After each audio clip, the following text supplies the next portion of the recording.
So this yoga of the self-control, or Atma Samyama yoga, is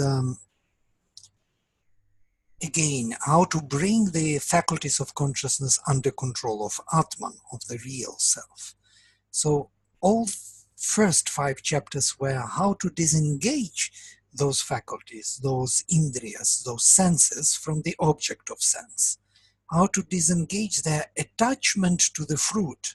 So what is this attachment to the fruit? Is that the senses or the consciousness through faculties attaches itself to the objectives to get some enjoyment out of it for themselves.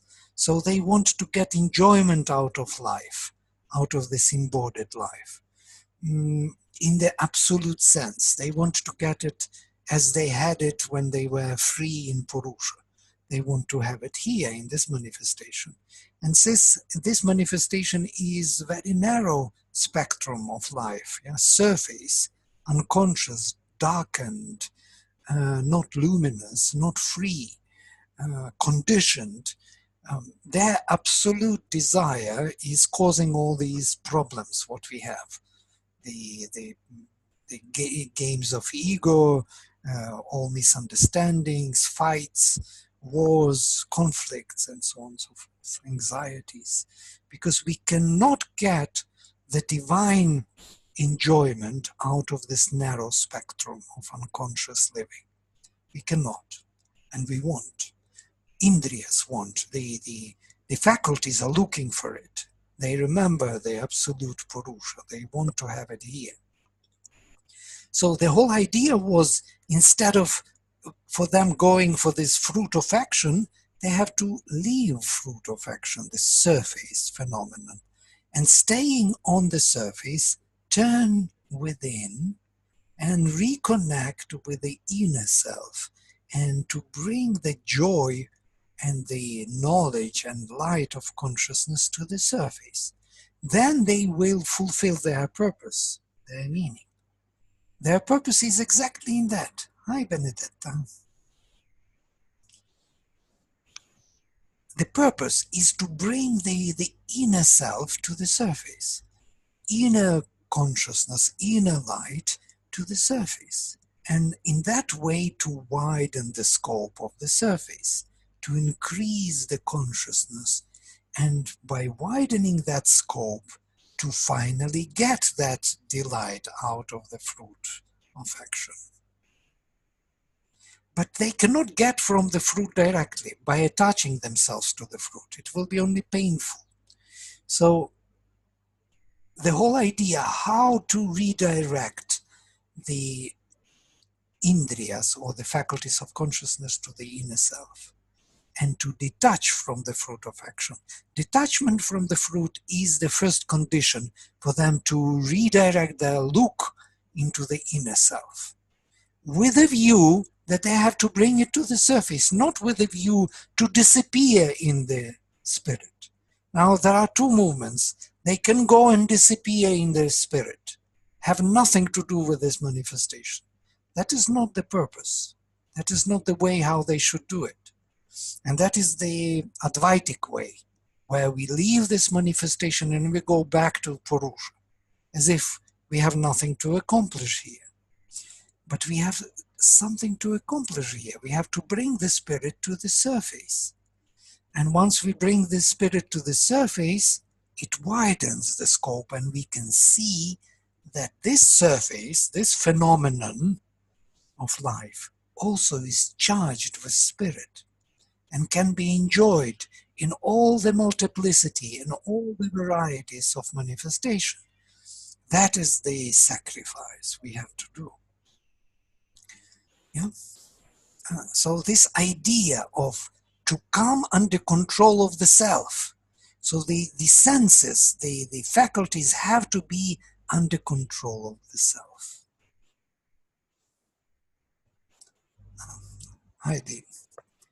Okay, let us start with first shloka. Shri Bhagavano Vacha Anashritah Karma Phalam Karyam Karma Karoti Yaha Sasanyasi Cha Yogi Cha na niragnir na chakriyaha. The blissful Lord said, Anashritah karma phalam, the one who is not attached to the fruit of action, karyam karma karoti yaha, who does the work which is to be done, sasanyasi, he is the sannyasin. He is the yogin, but not the one who is without fire and without action. Now, this is a very puzzling statement, not without fire and not without action. So the one who is without fire and without action, even if he is disengaged from the fruit of action, he cannot be called yogin. We need fire. It has to be active. It has to be a consecration of some kind. It has to be a sacrifice. There has to be energy which is doing it. It has to be done with energy, not without energy. Because we may fall into this strange idea that we can do this kind of, disengagement, this dissolution, this detachment from the fruit of action without energy. No. Detachment from the fruit of energy, from the fruit of action, should be done with energy, with power, with fire, with aspiration. If we are doing it to fall asleep, to fall into tamas, it will lead nowhere. We will fall simply into oblivion, into tamas. This is an important indication, but not the one without the fire, and not the one who does not do the thing, who is lazy, who is thinking that everything will be done for him because he already is not doing anything. He is not attaching himself to the fruit of action. One should do the work which is to be done without attachment to the fruit, with fire and with activity. This is the way.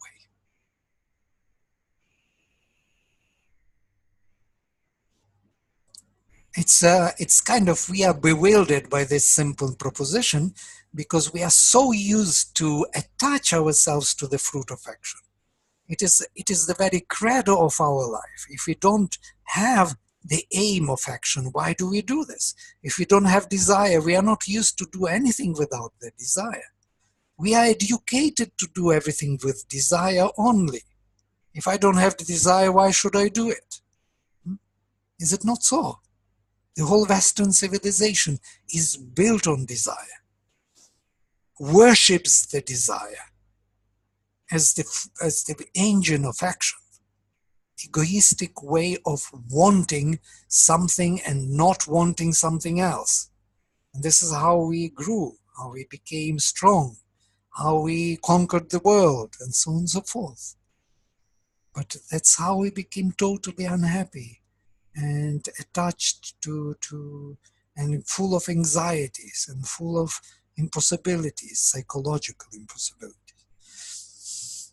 But can you imagine one can do karyam karma, the action which is to be done without attachment?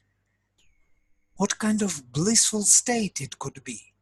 You can be free, achieving everything what you can achieve with desire, but without desire, with blissful state of consciousness, without anxieties, without unhappiness. You can reach and realize everything, outwardly and inwardly, simultaneously. It's a profound proposition. Unfortunately, we can't see it immediately because our mind is built in such a way that which is not allowing us to see it. Always struggling with this notion.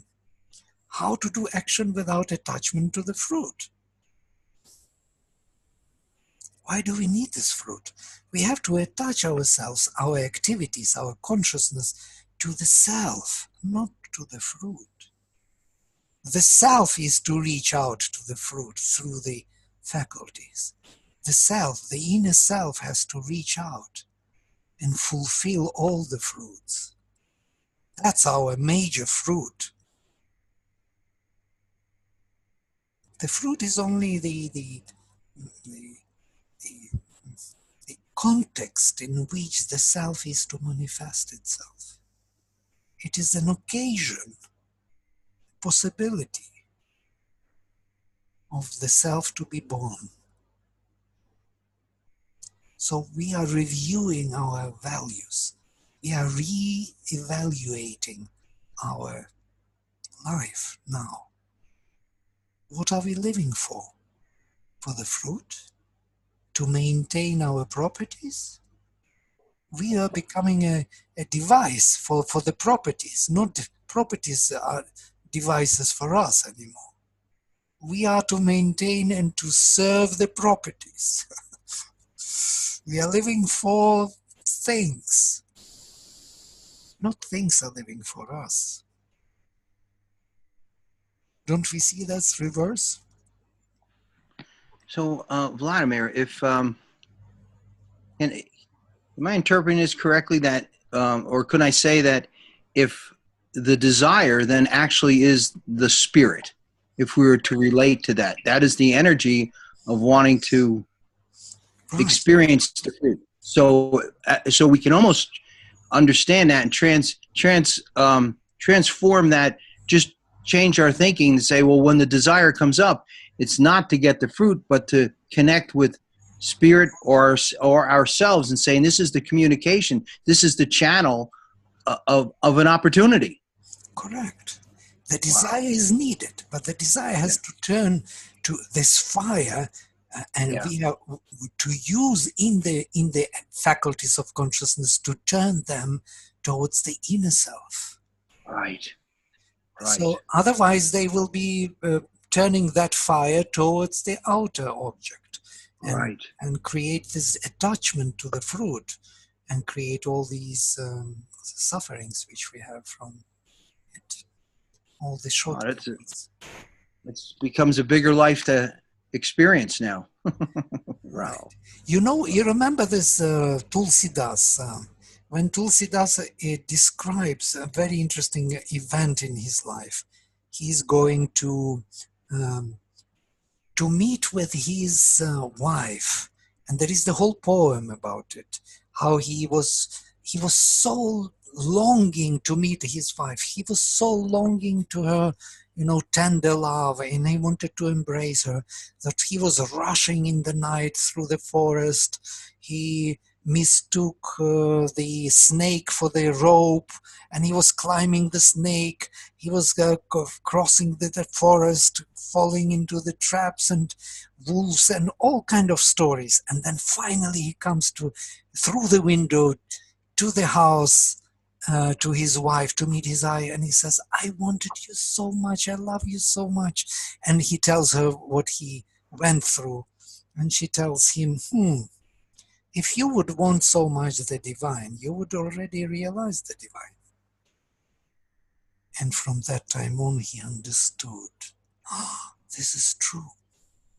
And he became a saint immediately.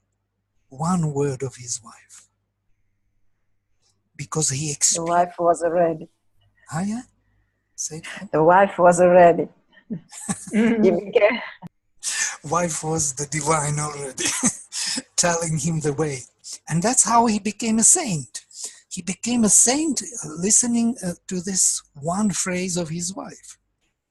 If you would love the divine with that intensity, that passion, you would already realize it. So here the same, Agni, that passion. Without it, there is no way that we can do it. We need the energy. It has to be charged with energy and action, but without attachment to the fruit.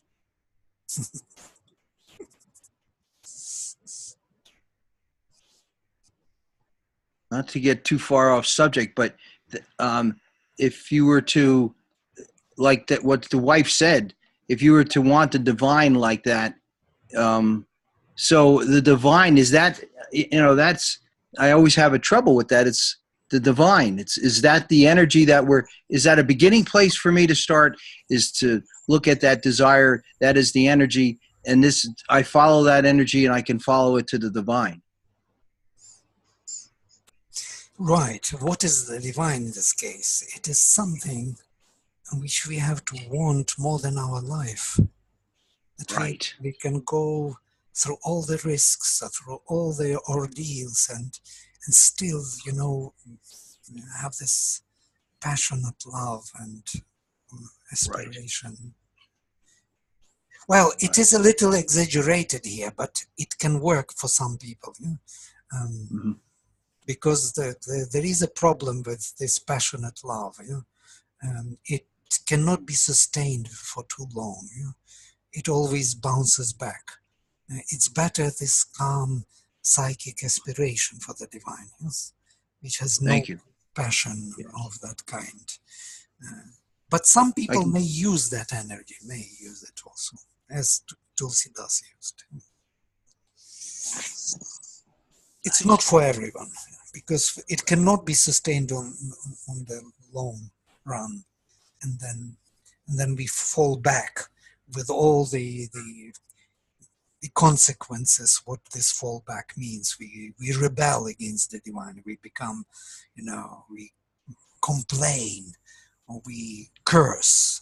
Some people even curse the divine because of that. They spend so much energy and didn't realize it. You have these instances in the literature, especially if this vitalistic desire.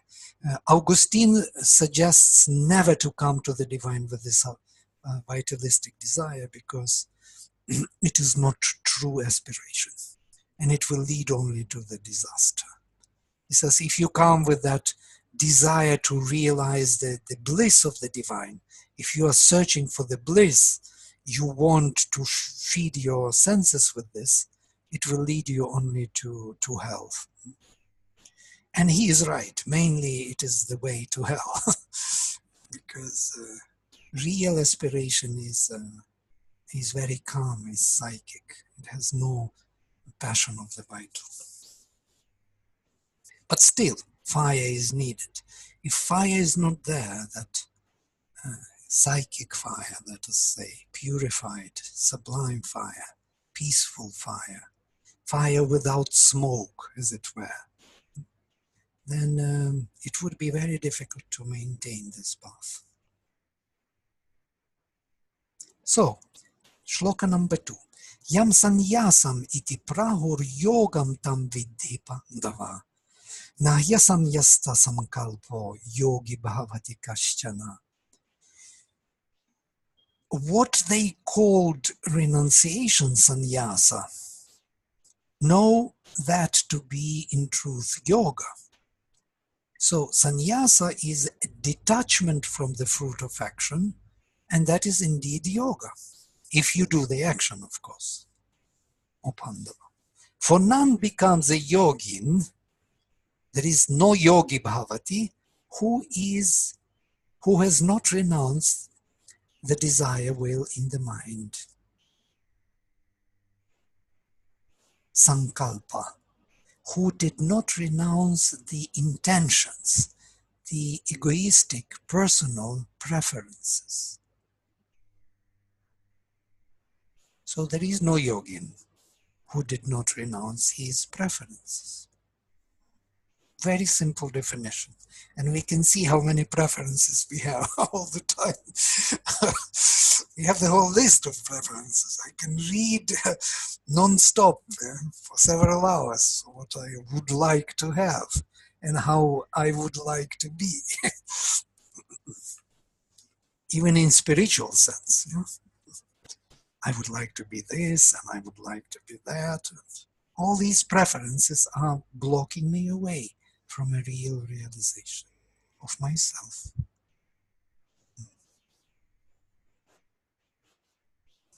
Arurukshor muner yogam karma karanamuchyate yoga arudhasya tasyaiva shamah karanamuchyate.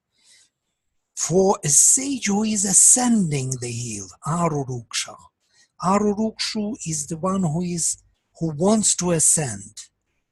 Of him, yoga, to the yoga, karma karanamuchyate. Karma, or the action, is the cause. He has to do something. For the same sage, when he has got to the top of yoga, self-mastery is the cause. Of yoga rudhasya, who is already on the top of yoga, for him, shamach karanamuchyate. The peace is the cause. It is that which is causing yoga for him. He becomes self-mastery or peaceful one. He possesses himself and holds to himself. Now he's coming to few important shlokas. Let us read. Further, I want to take shloka 5 and 6 today. They are important for us. Yada hi nendriyartheshu na karmasvanushajjate sarvasankalpa sanyasi yoga rudhastadochyate.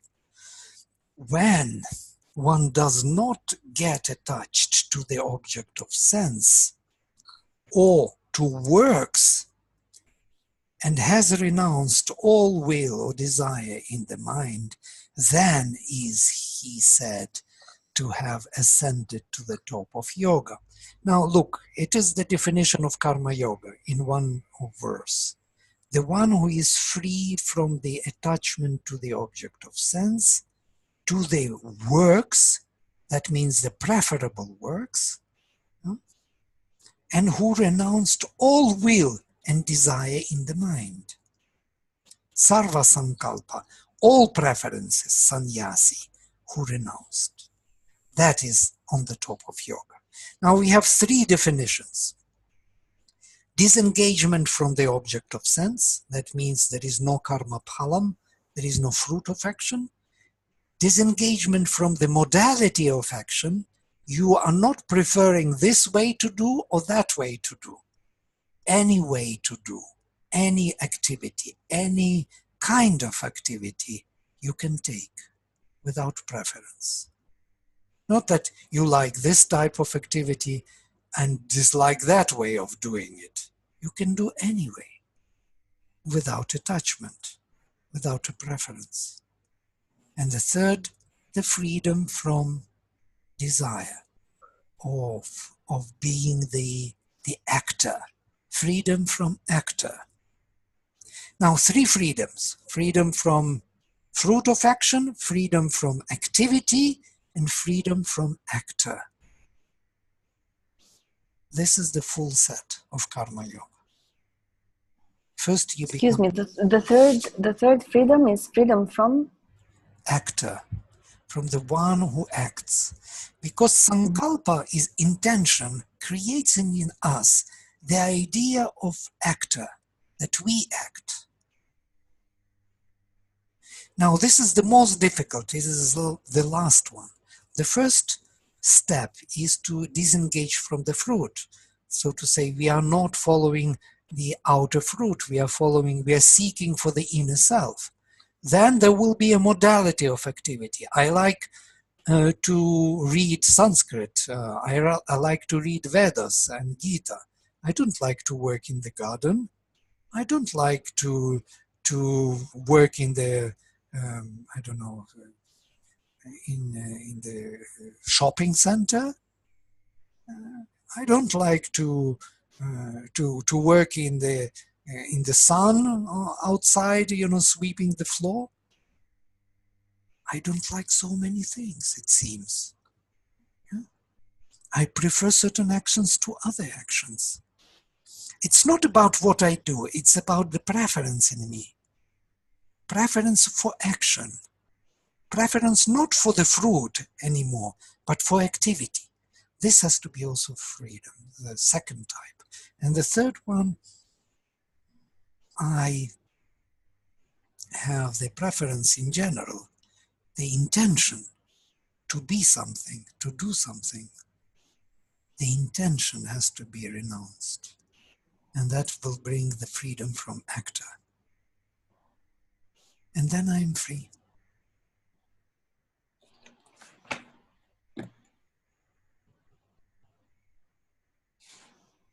Does it make sense, these three freedoms? Do you see them as different ones? Yeah? One step by step. Freedom from fruit of action, freedom from activity, and freedom from actor. Absolutely. Then you see, absolutely. Yeah, good. It's kind of difficult to explain in a coherent way that it should stay, that we could see how Krishna develops this idea of activity. Through activity, we can free ourselves. Only we have to do it psychologically right. It's all in the psychology. It's not in the outer sense, the freedom. Yeah? It's freedom only in the psychological treatment of our life. Nothing else. Life will continue in the same way. Nothing will change. And that's why there is this beautiful story about Yudhishthira when he was asked to save his brothers in the lake, if you remember in Mahabharata. So the spirit of the lake came to him and asked him, what is that? Losing which we lose nothing. And he had to answer in the right way. If he would answer in the wrong way, the brothers would be gone, and they would be drowned in the lake. So he answered the right way, and the brothers were freed. So what is that? Losing which we lose nothing.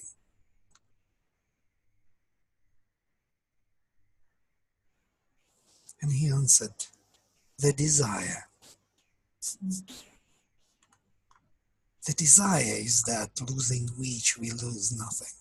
Why I'm bringing this here? Because I want to say that it is exactly this. When we lose the desire, the world stays the same.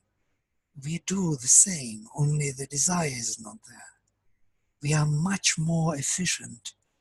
We are much better because our senses found within ourselves a real source, a real bliss, a real presence, master, a real Lord of all this world, who is now present in activities. They don't miss the desire.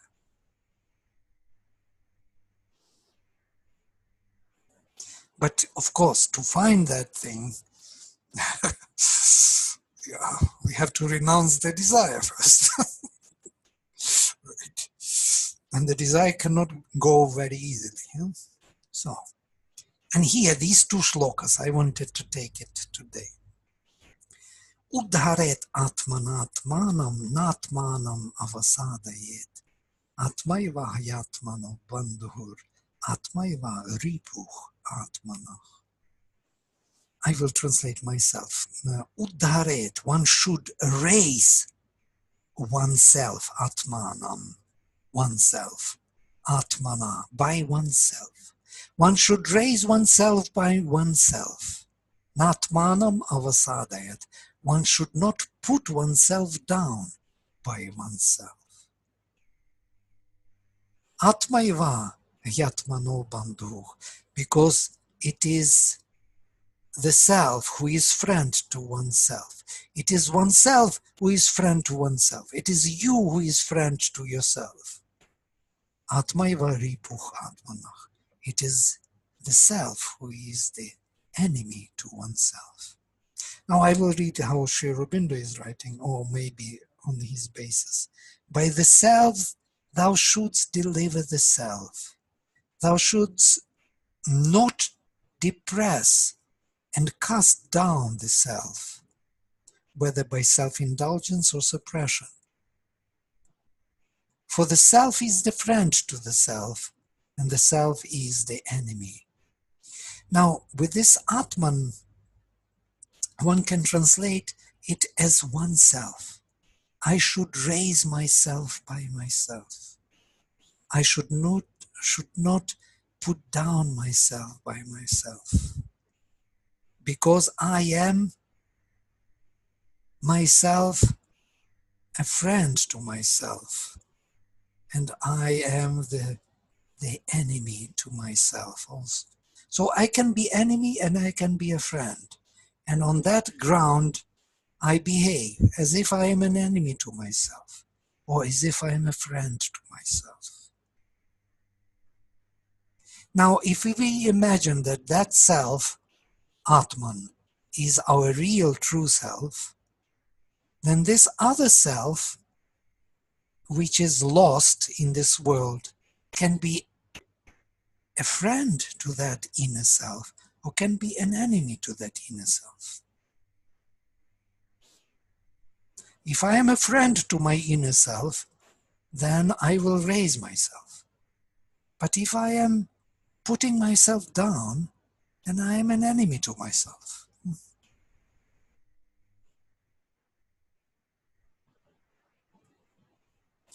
Bandhur, and this one I wanted to take. Bandhur atmatmanastasya yena atmaivatmana jitah. Bandhur atmatmanastasya yenatmaivatmana jitah. Anatmanostu shatrutve vartetatmaiva shatruvat. To the man is his self a friend in whom the lower self has been conquered by the higher self. But to him who is not in possession of his higher self, or to him whose higher self is not possessing his lower self, the lower self is as if an enemy, and it acts as an enemy. It's a profound statement, by the way. So, I am friend to myself. So, the self is a friend to oneself when the self is conquered by itself. But when it is not conquered, it stays in the state of enemy and behaves as if an enemy to oneself. If we imagine that the outer self and the inner self is the same self, only it is viewed by the same consciousness, differently as an outer self and inner self, which is luminous, and outer, which is darkened, but it is the same self, then this statement makes totally sense. So I am a friend to myself when I conquer myself, and I am an enemy to myself if I cannot master myself.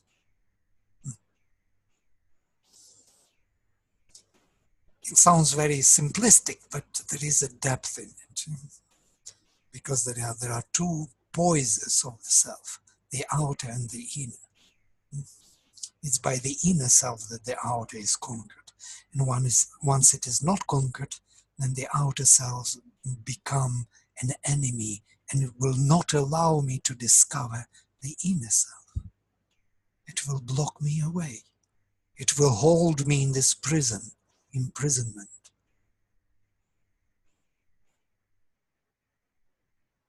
These are my favorite shlokas, two shlokas, 5 and 6. I always kind of remember them. Actually, we are the cause of our happiness and misery. We are. There is nobody else. There is no outer enemy. There is no outer friend. There is only inner friend and inner enemy. The outer consequences or circumstances are only in accordance with our inner views, how we see ourselves. We will have outer friends if we are friendly to ourselves. And we have outer enemies if we are enemies to ourselves. As simple as that.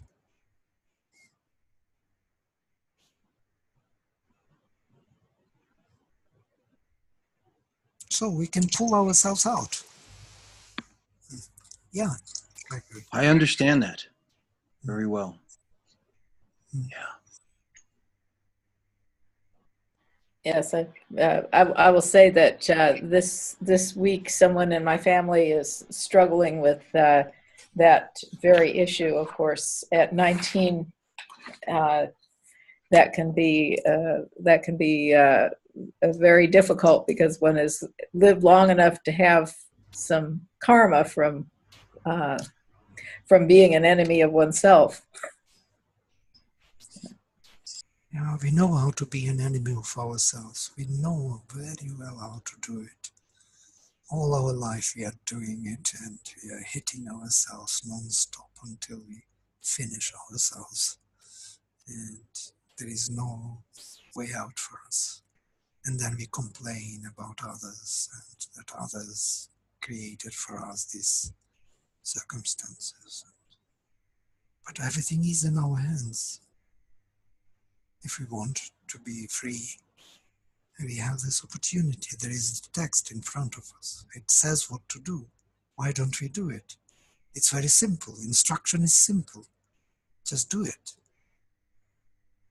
Do it right now. From now on, always. And you will be free. It's only a psychological freedom. Consciousness will be freed.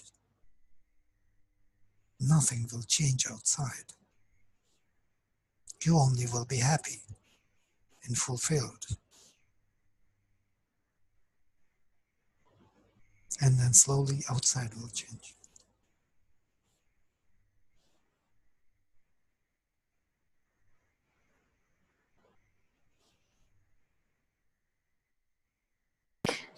It's also maybe an invitation to reconcile even with this aspect of human nature. If we do not have to be enemy to ourselves, I guess that a good step to transcend this sort of existential masochism is first of all also to reconcile with this tendency, which is very human. It's also part of our existence. Our existence will continue. It's rather the question about the desire, about this ego sense which is within the indriyas, attaching itself to the fruit of action. It is about this. It's not about our existence. Our existence will continue. It will be luminous, light, full of peace and joy and bliss, and much more fulfilling, much more fruitful in every aspect. But we do not see it. Right? We look at it as if we are dying together with desire. We put so much on that desire and our smaller self. We trained our smaller self to be the solution for our all existential problems. All existentialism actually is on this dilemma, to be or not to be for this desire. To be or not to be is about this ego sense. Should I continue? Should I be? Or should I not be? Can I step out from it and be at the same time? Or if I step out of it, I will disappear. It's a fear of disappearing if we get out of this intention self, What I meant is that the ego is also a trick somehow. I think somewhere in the synthesis also Sri Aurobindo speaks about that the ego is a trick, that it's a necessary tool to develop the experience of individuation that needs to be transcended later on, but at a certain moment of the evolution of the being is necessary. So same in the scale of our individual, let's say on the scale of one single life. We probably need to go through this experience of identifying ourselves with our lower in order to transcend it, in order to understand this is a side Very nice. I like what you say. It's already philosophical view on why we have to be attached to the fruit and to the yeah, there is a need in all this, and the ego of course has to develop and has to become very efficient in the outer life and has to find the ways of building and working within, and then it has to give up its predominance of being the leader, sankalpa, its own pretense or its own preference. It has to give for the self, for the real one, and become only an instrument, only a channel, only a skillful instrument of the one who is the real master. Ego will continue, but it will be subordinate. It will be instrumental to the real self. It will not disappear. I also don't believe that ego disappears. Egoism disappears totally, yes, because there is no claim of the ego anymore. Ego gives itself to the self and becomes its instrument in the nature. Nature, we have to master nature. We have to be able to act without, yeah? Not only within. And we gain so many skills without. We know how to type, we know how to read. Ego did everything for us, so it will be very useful, yeah? to continue to do the work. Only it has to give up its preference as a doer, that last freedom. It's no more the ego who is the doer, but the self behind. The ego is only instrumental to the self. But yes, Sri Aurobindo actually widens this scope of understanding of ego sense, of ahamkara. Ahamkara is higher than the mind, and it is needed for the functionality of nature. Without it, nature would not function. It's a functional instrument. We cannot abolish it, otherwise we will disappear in the outer sense. We have to surrender it.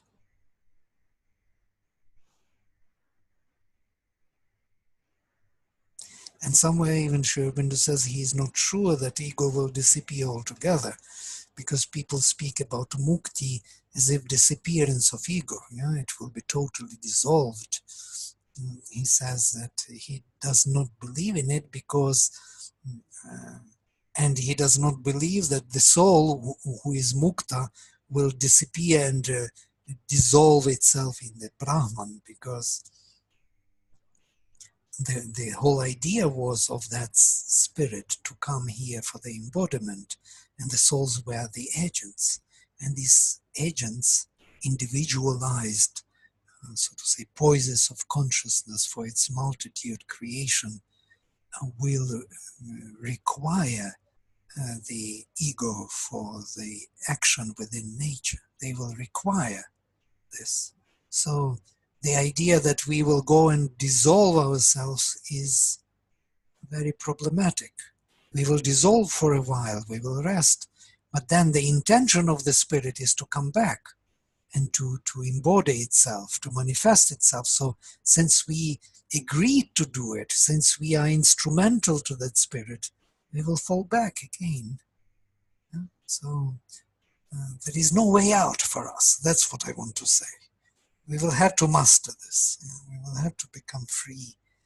On the ground of these two shlokas, we have to raise ourselves by ourselves, and we should not put ourselves down by ourselves.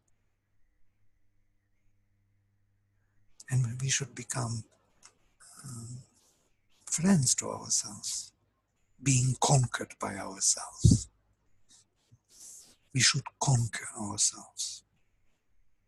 Our higher self should prevail over lower self. And this can be done only with the help of these indriyas, of these faculties of consciousness which will redirect their look towards the inner self. There is no other way to do it. They are the intermediaries. If we are not dealing with them, we will never reach there.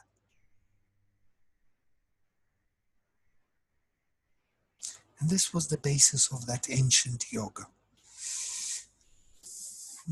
All right. Okay, very nice. Thank you for these beautiful thoughts. Gita is opening up in a new way again and again.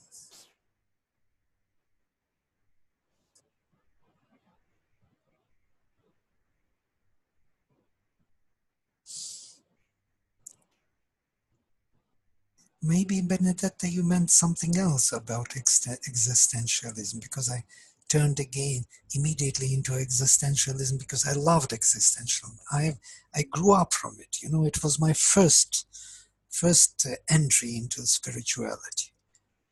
I loved Kierkegaard and all those, you know, I was so much drawn to them, and Dostoevsky, right? And the whole, you know, and you also, you love them. They are, of course, they're beautiful in some way. Yeah, but I meant more existence in this existentialist meaning, in the sense I was really focusing on the experience of one life, right? So this fact that somehow we go through this experience, somehow I have the feeling in one life well, this is a recurrent idea that one life is the image on a smaller scale of the life of the universe, somehow, or the whole being. No, there is this.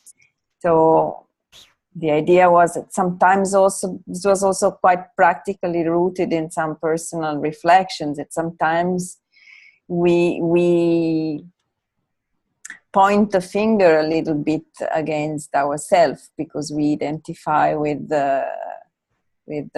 our lower self, and we start to censor ourselves, right? But it's quite tricky because, again, it's a sort of preference. It's a sort of judgment, while probably to move over towards a different attitude, the best is also to reconcile with this, let's say, very human mistake, and accept this as just as a temporary stage, and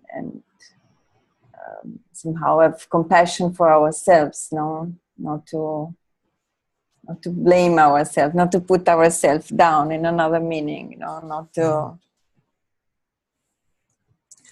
Yeah, but the higher self is to be, how to say, is to shine through. And for that sense, in that sense, of course, we should not blame. Blame is another trap, you know, that we, because of our sins, so to say, we will blame ourselves and become even more sinful than we are. Yeah, that's what we did many times. So instead of blaming ourselves, we should shine through with our inner self, which is present and compassionate and healing all those wounds, instead of increasing them and by making them more painful. Right. All right, we will stop here then for today, and I will close with mantra. Om Sarve Bhavantu Sukhinah Sarve Santo Niramaya Sarve Bhadrani Pashyantu Ma Kaschit Dukkha Bhag Bhavet. Om Shanti Shanti Shanti. Hari Om. All right. See you then. Hari Om. Thank you, Vladimir. Thank you, everyone. Yeah, bye.